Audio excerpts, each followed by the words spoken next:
All Saints Evangelical Church, Kilometer 147, Ojo Iwo Road, Expressway, Ibadan, presents Christ, the Hope of Glory, a program packaged by the inspiration of the Holy Spirit to announce the second coming of our Lord Jesus Christ. The servant of God, Pastor Ebenezer Olumuyiwa Omobowale, has been anointed by God to minister to all people about the rapture of the church. So relax in God's presence as the Lord opens various ways to mysteries of his coming, that Christ may present to himself a glorious church without spot or wrinkle. Christ, the hope of glory. In the name of Jesus, in the mighty name of Jesus, Amen. our good God, everlasting Father, who was, who is, and is to come, the Almighty, we appreciate you. We honor you for this very hour of grace, that the word of succor, that is life and spirit, will be coming from the throne of God. Lord, prepare our hearts for the word of grace in Jesus' name. Amen. Father, give us utterance to deliver the message accurately in Jesus' name. Give us attentive ears in Jesus' name. Amen. Thank you, Father, for answered prayer. Thank you, Jesus. In Jesus' mighty name we pray. Amen. The topic of our sermon is obedience is better than sacrifice. Àkọlé ìwàásù wa ní ìgbọràn sàn ju ẹbọ lọ. Obeying God's word from the heart is better than any outward form of worship. Gbígbọ́ràn sí Olúwa láti inú ọkàn ẹni wá, ó sunwọ̀n ju èyíkéyìí nínú iṣẹ́ ìsìn wa lọ. It is those who obey the Lord wholeheartedly that love the Lord. Àwọn tí ó fi tọkàntọkàn mọ́ ṣe ìgbọràn sí Olúwa, àwọn ni wọ́n nífẹ̀ẹ́ Olúwa. What are we told concerning this in Deuteronomy 10 verse 12? Kí ni a sọ fún wa nípa eléyìí nínú ìwé Deuteronomy orí kẹwàá ẹsẹ̀ 12? And now, Israel, what does the Lord thy God require of thee, but to fear the Lord thy God, to walk in all his ways, and to love him, and to serve the Lord thy God with all thy heart and with all thy soul.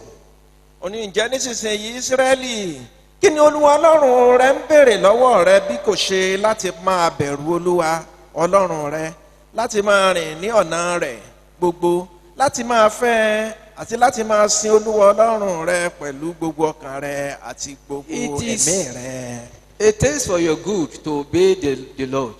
Fún èrè ara rẹ ni láti máa ṣègbọràn sí Olúwa. Because through obedience, incalculable benefits will accrue to you. Nítorí pé nípa ṣíṣe ìgbọràn sí Olúwa, àkàníyé ní ìbùkún tí ó rí gbà.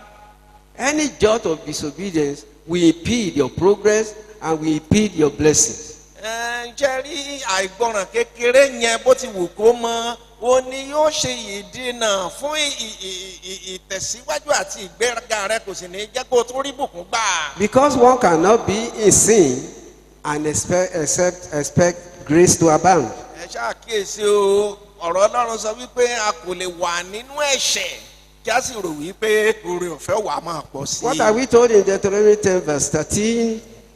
To keep the commandments of the Lord and his statutes, which I command thee this day for thy good. Nínú ìwé Deuteronomy orí kẹwàá ẹsẹ̀ 13 láti sọ fún wa pé láti máa pa òfin Olúwa mọ́ àti ìlànà rẹ̀ tí mo fi lélẹ̀ fún ọ gẹ́gẹ́ bí àṣẹ lónìí fún ire rẹ. So it is for your good to obey the commandments of the Lord. Ṣé wàá rí báyìí wípé fún ire ara wa ó ní tá a bá ń pa òfin Ọlọ́run mọ́. Because if you obey, the Lord will always answer you, even before you ask. What you need will be rolling in unto you. Nítorí pé ká tilẹ̀ tó béèrè nǹkan lọ́wọ́ Olúwa, tá a bá jẹ́ olùgbọ́ràn sí yóò ti máa dá wa lóhùn kánmọ́kánmọ́. Let's see how this assurance is safely given in Isaiah 1 verse 19. Ẹ jẹ́ ká wo bí a ti kọ eléyìí gbin kétékété nínú ìwé Àìsáyà orí kìíní ẹsẹ̀ 19. If ye be willing and obedient, you will eat the good of the land. Bí ẹ̀yin bá fẹ́ tí ẹ sì gbọ́ràn, ẹ̀yin yóò jẹ ire ilẹ̀ náà. Let us see how that same phrase and assurance is couched in other terms in John 15 verse 7. ẹ jẹ́ ká tún wo bí a tún ṣe gbé àlàmọ́lẹ̀ yẹn kan náà kalẹ̀ nínú ìwé Jòhánù orí kẹẹ̀ẹ́dógún ẹsẹ̀ ìkeje. If ye abide in me, and my words abide in you, you shall ask what you will, and shall be done unto you. Ó ní bí ẹ̀yin bá ń gbé inú mi tí ọ̀rọ̀ mi bá sì ń gbé inú yín ó béèrè ohunkóhun tí ẹ bá fẹ́ a ó sì ṣe é fún yín. Whatever the Lord asks you to do, you must obey it to the letter. Ohunkóhun tí Olúwa bá sọ wípé kí o ṣe o gbọ́dọ̀ ṣe é kínníkínní láì yọ ìkan kúrò. If the Lord says you should stand up, don't say it is better to sit down. Bí Olúwa bá sọ wípé kí o dìde dúró má ń rò ní ọkàn rẹ wípé ó dáa kí n jókòó. If the Lord commands you to run around a building 7 times and your blessing will follow you, don't say I will do it 8 times. Because if you do it 8 times, you flouted his commandment. Bí Olúwa bá sọ pé kí o sáré yí ibìkan ká ní ẹ̀ẹ̀méje wípé ire rẹ yóò sì tẹ̀ ọ́ lọ́wọ́ má sọ wípé ó ṣe àṣelé rẹ̀ ó yí kálẹ̀ mẹ́jọ tó o bá ṣe bẹ́ẹ̀ o ti rú òfin Ọlọ́run. Whatever he says, you must obey it with mathematical precision.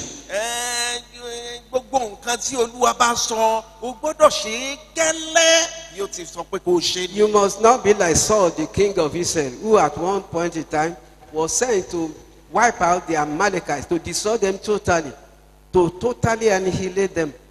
But when he got there, he spared their king, Agag their king. Then he spared the big rams and goats and so on. And when Samuel queried him for doing that, he gave an alibi that he was doing it to praise his God.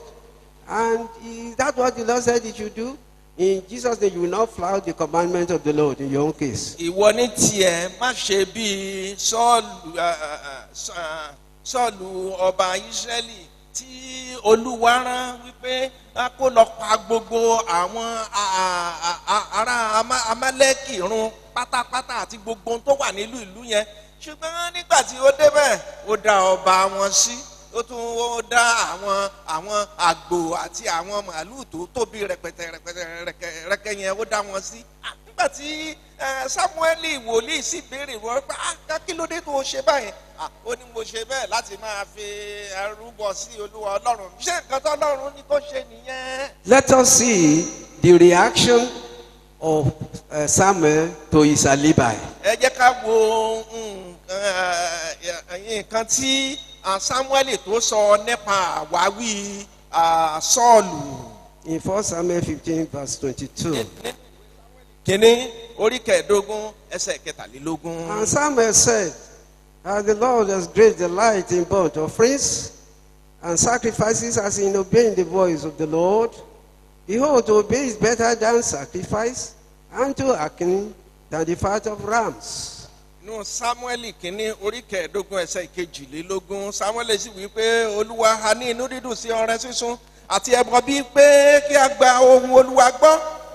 Kíyèsí ìgbọràn sàn ju ẹbọ lọ, ìfesítílẹ̀ sì sàn ju ọ̀rá àgbò lọ. Do you know that any jot of disobedience, however small, is an act of rebellion?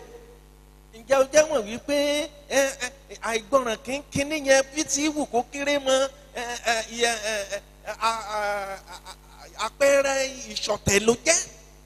You must not disobey the Lord. Ó gbọ́dọ̀ ṣàìgbọràn sí Olúwa. Whatever he says you should do it. Ìgbó tó bá ní kó o ṣe o gbọ́dọ̀ ṣe ni. In Jesus' name, we will always obey our God. Lórúkọ Jésù a ó máa ṣègbọràn sí Olúwa wa. In Jesus' name, we will not be rebellious children. Ní orúkọ Jésù a ní jẹ́ ọlọ̀tẹ̀ sí Olúwa wa. Let's see what Samuel says in 1 Samuel 15 verse 23 concerning the disobedience of Saul the king. For rebellion is as the sin of witchcraft, and stubbornness is as iniquity, and idolatry, because thou hast rejected the word of the Lord has also rejected thee from being king. Ẹ jẹ́ ká wo ohun tí Sámúẹ́lì tún sọ nípa ohun tí sọ́ọ̀lù ṣe àgbọràn sọ́ọ̀lù nínú ìwé sámúẹ́lì kìíní orí kẹẹ̀ẹ́dógún ẹsẹ̀ kẹtàlélógún ó ní nítorí ìṣọ̀tẹ̀ ó dàbí ẹ̀ṣẹ̀ àfọ̀ṣẹ àti agídí gẹ́gẹ́ bí ìwà búburú àti ìbọ̀rìṣà nítorí pé ìwọ kọ ọ̀rọ̀ sì kọ́ ọba. Do you want to be a friend of the Lord together with his attendant benefits? Ǹjẹ́ ìwọ afẹ́ jẹ́ ọ̀rẹ́ Ọlọ́run kó o sì jẹ́ oore ọ̀fẹ́ ìbùkún gbogbo tó rọ̀ mọ́? How to do it is to obey him. Bí o ṣe lè ṣe eléyìí o ní pé kí o jẹ́ olùgbọ́ràn sí i. It is those who obey the Lord that are his friends. Àwọn tí ó bá jẹ́ olùgbọ́ràn sí Olúwa ní ọ̀rẹ́ Olúwa. If you are in iniquity, you cannot please the Lord. Tí o bá wà nínú ẹ̀ṣẹ̀ o kò lè ṣe ohun tó tẹ́ Ọlọ́run lọ́rùn. To indulge in sin will attract to you dire consequences far beyond your imagination. Tó o bá jẹ́ pé inú ẹ̀ṣẹ̀ ni o ti ń pàfọ̀ ó fi ọwọ́ rẹ fa àwọn ìjìyà tí ìwọ gangan tó lè finú rò tán. Therefore, strive to be the friend of the Lord on the wings of obedience. Nítorí náà làkàkà láti jẹ́ ọ̀rẹ́ Ọlọ́run nípa gbígbọ́ràn sí Ọlọ́run. In John 15:14, we are told us, "Ye are my friends, you do what I command you." Inú ìwé Jòhánù orí kẹẹ̀ẹ́dógún ẹsẹ̀ kẹrìnlá sọ fún wa pé ọ̀rẹ́ mi ni ẹ̀yin jẹ́ bí ẹ̀yin bá ṣe ohun tí mo pa láṣẹ fún yín. As our going home to paradise is very, very near indeed, do you know, my hearers, that we are at the very end of the very end? Do you know that we are at the zero hour? Do you know any time from now, it may be today, it may still be up to 10 years, but it may be this evening. The Lord can come anytime, the rapture can come, the trumpet can be sounded. It is those who obey the Lord that will hear the sound of the trumpet and will rapture. In Jesus' name, may we be fully prepared. Ǹjẹ́ jẹ́ mọ̀ wípé àwa yìí ní àkókò ìgbẹ̀yìn ayé tí a ti ń sọ nípa rẹ̀ ló dé bá ìgbàkúgbà ní ìpè ìkẹyìn ló sì lè dùn ó lè jẹ́ níyìí gangan ó sì lè jẹ́ ní bí ọdún mẹ́wàá sí ìsinyìí ṣùgbọ́n nígbàkúgbà tó bá jẹ́ ǹjẹ́ o wà ní ìmúrasílẹ̀ bí lórúkọ Jésù a wà ní ìmúrasílẹ̀ tí ìgbàsókè àwọn àyànfẹ́ tá à ń sọ yìí tí kò fi ní bá wa lẹ́kùn fún. If you want to take part in the rapture, be obedient to the Lord. Tó bá fẹ́ ní ìpín nínú ìgbàsókè àwọn àyànfẹ́ jẹ́ olùgbọ́ràn sí Olúwa. What are we told in James 1:21-22? Kí ni a sọ fún wa nínú ìwé Jákọ́bù orí kìíní ẹsẹ̀ ìkọkànlélógún sí ìkejìlélógún? Wherefore lay apart all filthiness and superfluity of naughtiness, and receive with meekness the engrafted word, which is able to save your souls. But be ye doers of the word, and not hearers only, deceiving yourselves. Wọ́n ní nítorí náà ẹ fi gbogbo èérí àti búburú àṣelékè ní apá kan kí ẹ sì fi ọkàn tútù gba ọ̀rọ̀ tí ó lè gba ọkàn yín là, ṣùgbọ́n kí ẹ jẹ́ olùṣe ọ̀rọ̀ náà kí ẹ má sì ṣe olùgbọ́ nìkan kí ẹ máa tan ara yín jẹ. It is the obedient child that will be blessed. Ṣé ẹ rí ọmọ tó jẹ́ olùgbọ́ràn òun ni á bùkún fún o. Therefore, strive to be obedient to the Lord. Nítorí náà làkàkà láti jẹ́ olùgbọ́ràn sí Olúwa. Let's see the advice we are giving in James 1:25. Ẹ jẹ́ ká wo ìmọ̀ràn tá a dá wa nínú ìwé Jákọ́bù orí kìíní ẹsẹ̀ kẹẹ̀ẹ́dọ́gbọ̀n. But whoso looketh into the perfect law of liberty and continueth therein, he not being a forgetful hearer, but a doer of the word, this man will be blessed in his deed. Ní ṣùgbọ́n ẹni tí bá ń wo inú òfin pípé òfin òmìnira ni tí ó sì dúró nínú rẹ̀ tí kò jẹ́ olùgbọ́ tí ń gbàgbé bí kò ṣe olùṣe iṣẹ́ Olúwa rẹ̀ yóò jẹ́ alábùkún nínú iṣẹ́ rẹ̀. May we be obedient children in Jesus' name. Lórúkọ Jésù a ó jẹ́ olùgbọ́ràn. And may the consequences of obedience, which are innumerable blessings, be our portion in Jesus' name. Gbogbo àwọn ìbùkún àlàáfíà tó sì rọ̀ mọ́ jíjẹ́ olùgbọ́ràn yóò jẹ́ ìpín wa lórúkọ Jésù. The disobedient person who indulges in flouting the law of God at will not enter the rest of the Lord. Ṣé rí aláìgbọràn ọmọ tó yẹ pé kò láì bìkítà ló máa ń kan ọ̀rọ̀ Ọlọ́run, irú ẹni bẹ́ẹ̀ kò ní wọ ibi ìsinmi Olúwa o. And what does that connote? The rest of the Lord. Kí ni eléyìí ibi ìsinmi Olúwa kí ló túmọ̀ sí? It means paradise. Ó túmọ̀ sí ìparadíṣe. Where there's joy all the way. Níbi tí ayọ̀ ayérayé wà. Where there's no sorrow. Níbi tí kò sí ìbànújẹ́. Where there's no anguish. Níbi tí kò sí Where there's ìpayín no kékeré. man's humanity to man. Níbi tí kò sí ìwà ìkà ọmọlàkejì sí Where you have ọmọlàkejì. unlimited joy all the way. Níbi tí inú dídùn ayọ̀ títí ayé tó wà. In that bliss of the realm of day, a day that continues forever, may we be there in Jesus' name. Níbi ayọ̀ ayérayé tí kò ní pẹ̀kun títí láéláé yẹn lórúkọ Jésù a ó wà níbẹ̀. But those who disobey the Lord will not enter that rest. Ṣùgbọ́n àwọn tó jẹ́ aláìgbọràn sí Olúwa wọn ò ní wọbẹ̀ o. The Jews of old, who disobeyed the Lord in the wilderness, they perished in the wilderness. They did not get to the promised land.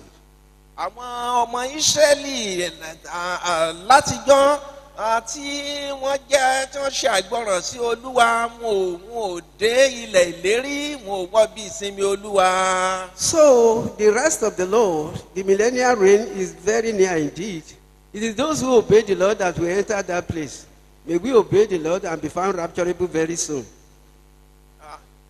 Láìpẹ́ láì jìnnà yìí ni ìjọba ẹgbẹ̀rún ọdún ní ibi ìsinmi Olúwa ni a gbé kalẹ̀.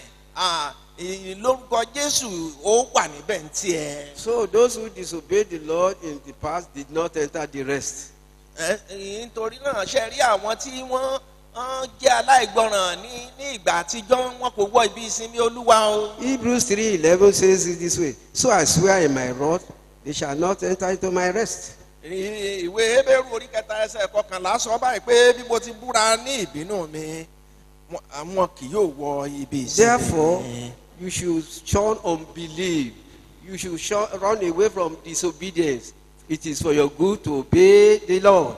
Nítorí náà kọ gbogbo àìgbàgbọ́ sílẹ̀ kó o bẹ̀rẹ̀ sí ń ṣe ohun gbogbo ní ìgbọràn pẹ̀lú ìgbàgbọ́ láti tẹ́ Ọlọ́run lọ́rùn kó o lè wọ ibi ìsinmi Olúwa. Let us heed the advice we are giving in Hebrews 3:12, which runs thus. Take heed, brethren, lest there be in any of you an evil heart of unbelief in departing from the living God. Ẹ jẹ́ ká wo ìmọ̀ràn tá a dá wa nínú ìwé Hébérù orí kẹta ẹsẹ̀ kejìlá báyìí pé ẹ kíyèsára ará kí ọkàn búburú tí àìgbàgbọ́ kí ó má ṣe wà nínú ẹnikẹ́ni yín níní lọ kúrò lọ́dọ̀ Ọlọ́run alààyè. Children of God, Ẹ̀yin ọmọ Ọlọ́run. endeavor to hold fast in obeying the Lord always. Ẹ tiraka láti dúró ṣinṣin Without- nínú Olúwa Without nígbà wavering. Without wavering. láì yẹsẹ̀. If you want to please God Àní bí ẹ bá fẹ́ ṣe tó tẹ́ Ọlọ́run lọ́rùn. and earn salvation and eternal life to the bargain, Tí ẹ sì fẹ́ jogún ìjọba ọ̀run nítorí rẹ̀. anytime from now, we will be called upon to give account of our stewardship. What account shall we render on that day? Be diligent to obey the Lord. Nígbàkúgbà sí ìsinsìnyí ni a ó pè wá wípé ká wá jíyìn iṣẹ́ ìríjú wa. Irú ìjíyìn wo ni ìwọ fẹ́ jẹ́? Kí ló dé tó òkúkú bẹ̀rẹ̀ sí ṣe ìgbọràn láti òní lọ? You who have been revealed as standing firm and unmovable, don't look back. Don't take your hand off the plow and look back. ìwọ tí o ti jẹ́ olùgbọ́ràn tó ń ṣe déédéé tẹ́lẹ̀tẹ́lẹ̀ má padà sẹ́yìn má fi ìwọ ti fọwọ́ rẹ lé ohun ìtúlẹ̀ náà má tún bojú wẹ̀yìn mọ́. In Hebrews 10:26, verses 26 and 27, we are told, for if we sin willfully, after that we have received the knowledge of the truth, there remaineth no more sacrifice for sins, but a certain fearful looking for of judgment and fiery indignation, which shall devour the adversaries. ìwé Hébérù orí kẹwàá ẹsẹ̀ ìkẹrìndínlọ́gbọ̀n sí ìkẹtàdínlọ́gbọ̀n sọ báyìí nítorí tí àwa bá mọ̀ dẹ́ṣẹ̀ lẹ́yìn ìgbà tí àwa bá ti gba ìmọ̀ òtítọ́ kò tún sí ẹbọ fún ẹ̀ṣẹ̀ mọ́ bí kò ṣe ìrètí ìdájọ́ tí ó bani lẹ́rù àti ti ìbínú tí ó múná tí yóò pa àwọn ọ̀tá run. If the Lord were to come today, on which side of the divide will you be?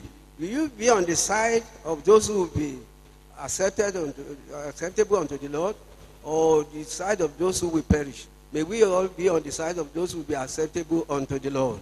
àti Kristi tó bá dé lónìí ní ìhà wo ni ìwọ ó wà? ṣé ìhà àti Olúwa wa Jésù Kristi ni àbí ìhà ti àwọn tó ń ṣègbé lọ sínú náà jókòó? àdúrà mi ni wípé ìhà ti Olúwa wa òun ló wà lórúkọ Jésù. Therefore, children of God, strive and endeavor to remain unmovable. The Lord is coming very soon. nítorí náà ẹ làkàkà kẹ́ ẹ mú ìdúró yín ṣinṣin nítorí pé Olúwa wa ó ti dé tán. In Hebrews 10:37 to 38, we are told us, for yet a little while, and he that shall come will come. And who is he that will come? Jesus Christ. And will not tarry. Now the just shall live by faith. But if any man draw back, my soul shall have no pleasure in him. wọ́n ní ìwé Hébérù orí kẹwàá ẹsẹ̀ ìkẹtàdínlógójì sí ìkejìdínlógójì nítorí nígbà díẹ̀ sí ẹni náà tí ń bọ̀ tàṣìlẹ́ni náà tí ń bọ̀ Jésù Kristi Olúwa wa ni yóò dé kì yóò sì jáfara ṣùgbọ́n olódodo ni yóò yè nípa ìgbàgbọ́ ṣùgbọ́n bí ó bá fà sẹ́yìn ọkàn mi kò ní inú dídùn sí i. Therefore, children of God, torí náà ẹ̀yin ọmọ Ọlọ́run remain steadfast in obeying the Lord, mú ìdúró yín ṣinṣin So that nípa gbígbọ́ràn sí Olúwa so that you may not lose your crown, kẹ́ ẹ má bàa pàdánù adé yín. so that you may not pass through the billows and buffets of the great tribulation that is in the offing. kẹ́ ẹ má bàa wà lára àwọn tí yóò la ìpọ́njú ńlá tó burú janjan tó ń bọ̀ yìí kẹ́ ẹ má bàa wà níbẹ̀. May we remain steadfast in obeying the Lord to the letter in Jesus' name. lórúkọ Jésù a ó mú ìdúró wa ṣinṣin. May we not backslide unto perdition in Jesus' name. lórúkọ Jésù a ò ní padà sẹ́yìn sínú ègbé. May we be among those described in Matthew 10:39 thus. But we are not of them who draw back unto perdition, but to them who believe to the saving of the soul.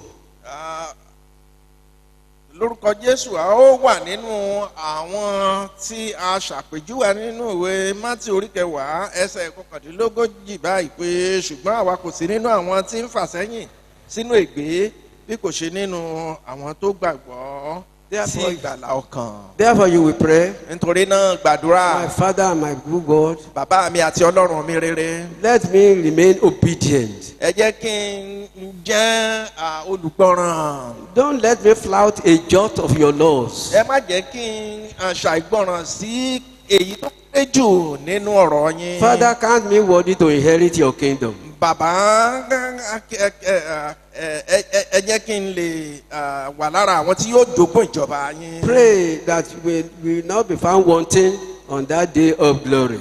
gbàdúrà kí a má fi ọ́ ṣàwátì ní ọjọ́ náà. Pray like that. gbàdúrà bẹ́ẹ̀. In the name of Jesus, Father, we We believe the Lord has brought you salvation, healing, deliverance, and prosperity through this message. If the program has blessed your life in any way, please write and share your testimony with us through our postal address, P.O. Box 14796, UI Post Office, Ibadan, Nigeria. Our mobile numbers are 0805 613 1651 and 0805 721 2230. While our email address is bridalsaints@gmail.com. We also invite you to join us for our worship services. Sunday school between 8:30 and 9:30 a.m. Sunday service 9:30 a.m. to 12 noon. And on Mondays we have a Bible study 4:30 p.m. to 6:30 p.m. Tuesdays and Fridays prayer meeting between 4:30 and 6:30 p.m. Every last Monday of every month we have our Atorishe monthly program between 4:30 and 6:30 p.m. All these meetings take place at our church, All Saints Evangelical Church, Kilometer 147, Ojo Iwo Road Expressway, Ibadan. Join us same time next week for another episode of Christ, the Hope of Glory. Jesus is Lord.